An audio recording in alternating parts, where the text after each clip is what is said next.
ఏమేమి ఇచ్చారు మనకి? ఫుడ్ ఇచ్చారు మనకి.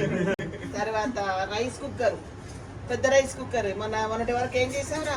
స్టవ్ మీద వండుకున్నామా? పాడైపోతే స్టవ్ మీద వండుకున్నాం. ఆ వండడానికి ఏంటి తీర టైంకి అది పనిచేయదు. మళ్ళీ వెళ్ళాలి కదా, 10-10:30 దాన్ని వండేసింది. అది అటు ఉడికి ఇటు ఉడికి స్టవ్ పెద్ద స్టవ్లు. నేను ఒక స్టవ్ చెప్దాం అనుకున్నా, మర్చిపోయింది. అందరూ చక్కగా చదువుకోవాలి చెప్తున్నా. చదువుతుండ్రు అందరూ? టాప్ 5 ఎవరైనా వచ్చింటారా ఫస్ట్లో క్లాస్లో? చెప్పండి మీరు, మీ దాంట్లో ఎవరు చిన్నపిల్లలు అయితే వస్తారయ్యా? చిన్నపిల్లలు క్లాస్ ఫస్ట్, సెకండ్, థర్డ్. ఇక వీడు వస్తాడు, ఇగో ఈఎంఐ వస్తుంది. తర్వాత ఇగో ఈఎంఐ పర్వాలేదు ఉన్నారు. 9th క్లాస్ ఈసారి పడతావా? అది 10th పక్కన వేసుకున్నాడు.